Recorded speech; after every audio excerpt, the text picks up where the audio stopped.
Amados irmãos, irmãs, amigos e amigas, a paz do Senhor Jesus. Meus amados, é muito importante nós conhecermos o Deus que nós seguimos. Se você é espírita,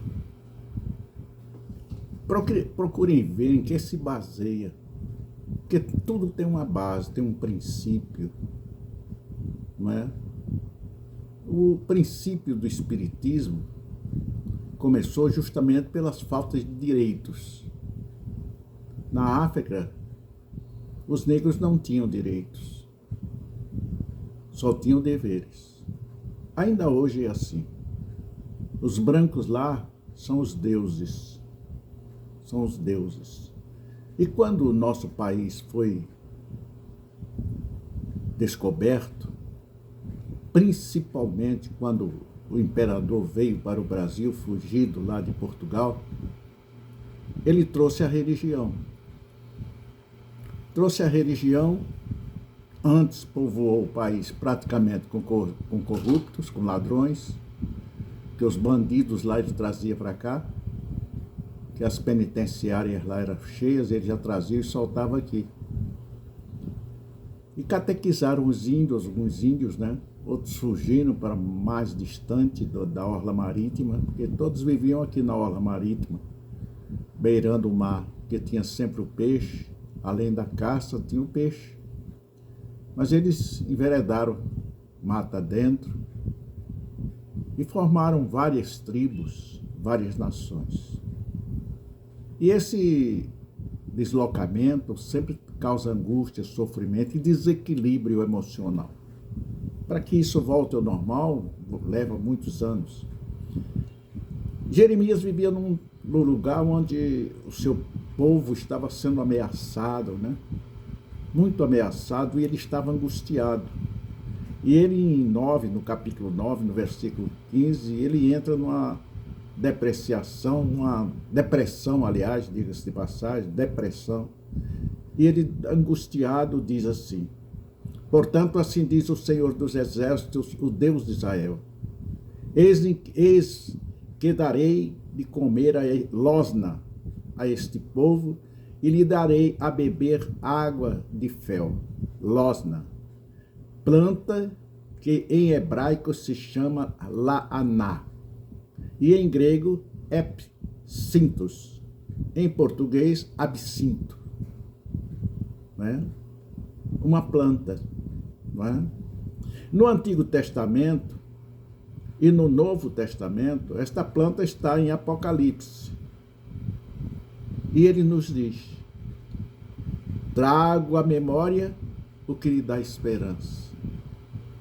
O que nos dá esperança é porque alguma coisa no passado nos fez bem, nos fez feliz, nos fez cada vez mais consciente daquilo que nós éramos e somos hoje nos dias, graças às coisas boas que fizemos no passado. E agora ele manda que nós nos recordemos das coisas boas do passado, traga à memória o que lhe dá esperança, traga do passado, o verbo trazer, não é? Portanto, em Lamentações, no capítulo 3, 19 e 20, ele diz: lembra-te da minha aflição e do meu pranto e do abismo e do veneno, minha alma continuamente os recorda e se abate dentro de mim, entristece. Eu, pelo menos, me sinto triste. Eu fiz uma grosseria com uma irmã que ainda hoje ela não se corrigiu, se já está com uns 10 anos, e eu ainda não consegui me perdoar. A irmã conversa demais na hora do culto. Está na parte devocional e ela está procurando conversar com alguém. Começa o culto verdadeiro, o culto espiritual, com a mensagem de Deus. Ela está conversando, procurando conversar com alguém. E uma vez eu me desequilibrei e disse para ela: irmã, se eu tivesse poder, eu abriria seus lábios, colocaria um cadeado, fechava e jogava a chave fora. Ainda hoje, irmãos, Eu me afastei do pastorado por causa disso, porque fiz isso. Não me achei mais digno de honra de ser pastor. Me afastei. E ainda hoje eu sinto. Já pedi perdão várias vezes. Não sei se ela me perdoou. Mas ainda hoje eu sofro com isso. Ainda hoje trago essa cruz nas minhas costas. Suplico a Deus que me perdoe. Não devia ter feito. Mas aconteceu. Portanto, é preciso que nós estamos sempre em lamentações pelos erros que nós praticamos. Não é? Então, recorde-se bem desse texto. Minha alma continuamente os recorda e se abate dentro de mim. Absinto. Né? Ele falou ali nos absintos. Porque os lábios da mulher adúltera destilam favos de mel, e as suas palavras são mais suaves do que azeite, mas o fim dela é amargoso, como o absinto, aguda como a espada de dois gumes. Os seus pés descem à morte, os seus passos conduzem-na ao inferno. E o que é absinto? Vamos saber o que é absinto.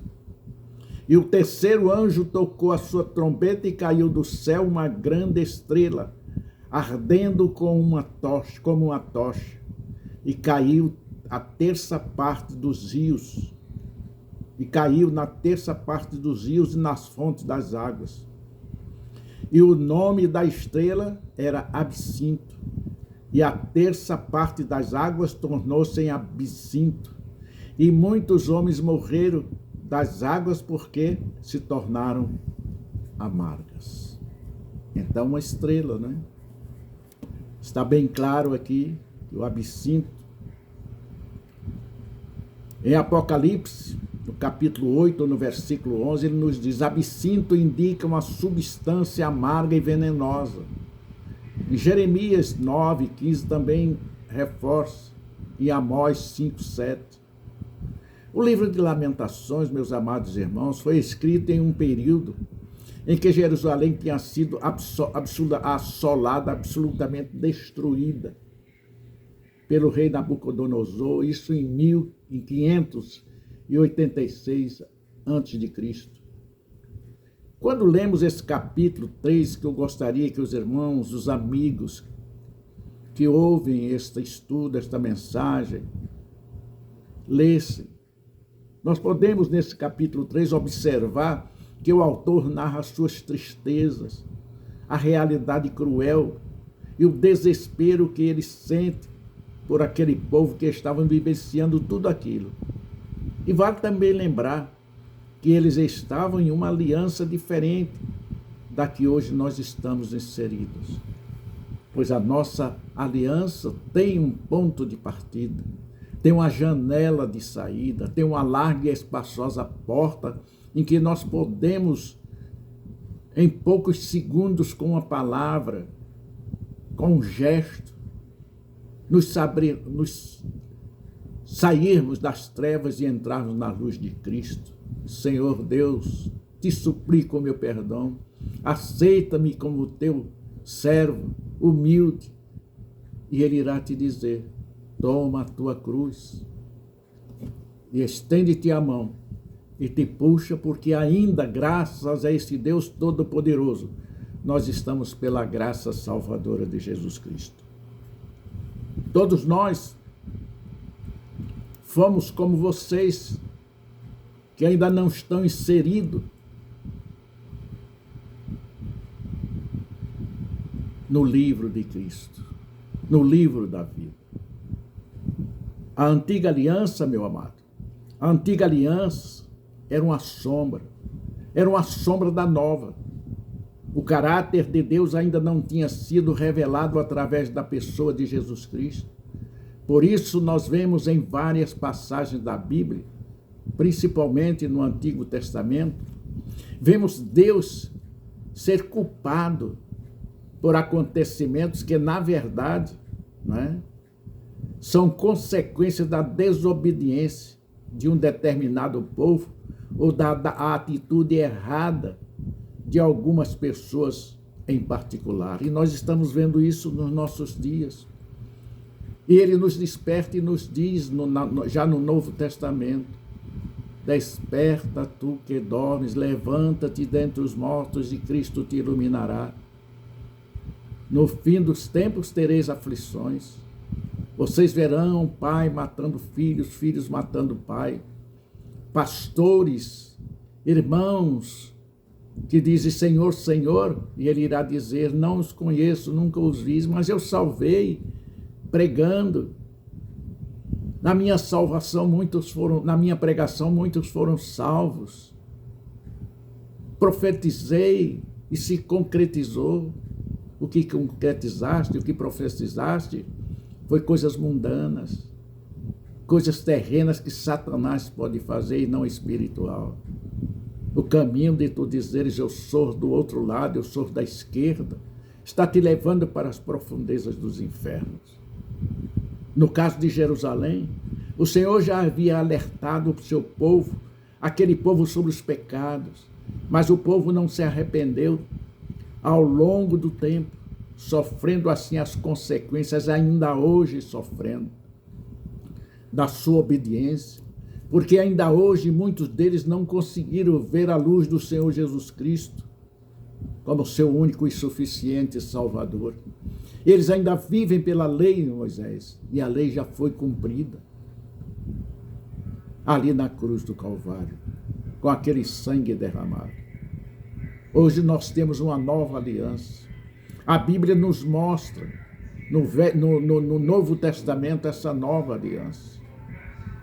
O Velho Testamento foi cumprido ali na cruz. A minha alma continua, e os recordes se abate dentro de mim. Lamentações 3:20. Meu amado irmão, meu amado amigo, o homem é um ser de natureza tríplice. Somos um espírito que habita em um corpo e possui uma alma. O espírito é o nosso homem interior, aquele sopro de vida que Deus nos dá. A alma é o intelecto, é aquilo que faz nos ver, julgar, interpretar, desejar e seguir. A alma é o intelecto do homem.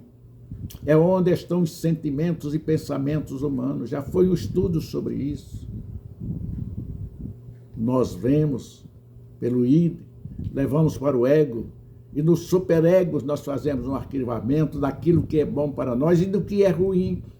E no futuro muito distante nós nos recordamos, e agora ele nos diz que devemos nos recordar daquilo que nos dá esperança. É de interesse de Satanás destruir isso, botar só no id o mal, o mundo. Te ofereço R$1.000 para tu negar a tua fé. Te ofereço um cargo para negar a tua fé. Te ofereço tudo na vida para negar a tua fé. E se aceitarem, o teu nome será apagado do livro da vida. E não terás mais luz. Viverás nas trevas eternamente. É de interesse de Satanás tentar controlar o que se passa em nossas mentes. Mas lembre-se que se você não proferir palavras, ele não entende, ele não conhece a nossa mente. A nossa mente é segredo de Deus. Só Deus sabe o que nós estamos pensando. Este sim sabe, mas Satanás não. Mas se você fala, ele certamente vai procurar te tentar naquilo que tu mais falaste, naquilo que tu mais manifestas como os desejos na tua vida. E geralmente é material, é pessoal e não espiritual. Portanto, vamos nos recordar daquilo que nos dá esperança. Satanás está aí, nos rodeando. E se você der valor, ele entra no seu coração e toma posse de você. Em Romanos, no capítulo 8, versículo 14, Paulo afirma: pois todos os que são guiados pelo Espírito de Deus são filhos de Deus. Nós lutamos e somos tentados. Porque Satanás, a profissão dele é destruir, é mentir, é enganar, é ludibriar. E ele só nos mostra aquilo que nós mais desejamos: riqueza, poder, conforto, luxo, carro, tudo isso. E ele tem os seus asseclas. Foi 1/3, meu irmão, do céu que está aqui na terra. Existe um príncipe. Este príncipe continua dominando e ele está para se revelar. O grande dragão. Satanás em pessoa estará aqui conosco, na terra. E ele está com todos os seus asseclas, os seus adeptos já distribuídos em todas as nações. Nós estamos vendo isso no mundo, no aspecto mundial. Amado, abra os seus olhos e veja o quanto Deus lhe ama, o quanto Deus lhe quer. Ele deu o seu Filho para que você não tivesse a morte eterna, mas a vida eterna. No nosso dia a dia, meus amados amigos, meus amados irmãos, não devemos nos esquecer das coisas simples, como, por exemplo, onde colocamos uma chave ou um pertence qualquer, ou até mesmo nos esquecemos de coisas importantes, como o exame médico, a consulta, como um dentista, um aniversário de alguém que é muito importante para nós. Porém, temos a tendência a lembrar o mal que sofremos há dias ou até mesmo anos atrás, ou de algo que desejamos, mas que ainda não se materializou. Lembremos-nos, meus irmãos, da ingratidão de alguém que desonra, que sofremos, por exemplo, quando na verdade são estas coisas que nós deveríamos esquecer, porque não nos traz nenhum benefício, só nos traz mágoa, rancor, mal-estar. Abre, pois, os teus olhos para o que é de Deus. Em Filipenses, no capítulo 4, versículo 8, ele diz: finalmente, irmãos, tudo o que é verdadeiro, tudo o que é respeitável, tudo o que é justo, tudo o que é puro, tudo o que é amável, tudo o que é de boa fama, se alguma virtude há e se algum louvor existir, seja isso o que ocupe o vosso pensamento e o vosso coração. Aí sim, Deus estará contigo, Deus estará comigo, Deus estará com todos aqueles que assim procederem. Ainda em 1 Tessalonicenses, no capítulo 5, 16 a 25, ele diz: regozijai-vos sempre. Regozijai-vos sempre no Senhor. Outra vez vos digo, meu irmão, meu amigo, regozijai-vos. Orai sem cessar. Em tudo dai graças, porque esta é a vontade de Deus em Cristo Jesus para conosco, para convosco. Não extingais o Espírito, não desprezeis as profecias, examinai tudo e retende o bem, abstendo-se de toda a aparência do mal. E o mesmo Deus de paz vos santifique em tudo, e todo o vosso espírito e alma e corpo sejam plenamente preservados e irrepreensíveis para a vinda do nosso Senhor e Salvador Jesus Cristo. Fiel, meu irmão, fiel é o que vos chama, o qual fará também boa obra. Irmãos, orai. Orai pelo Brasil, orai pelos nossos dirigentes, orai uns pelos outros, orai por nós, em nome do Senhor Jesus. Amados, esse estudo continuará. Se você gostou, dê o seu like, dê o seu gostei, inscreva-se, em nome do Senhor Jesus. Até outra vez nos encontrarmos. Que Deus continue te abençoando abundantemente, em nome do Senhor Jesus. Os santos dizem amém. Em nome de Jesus. Amém.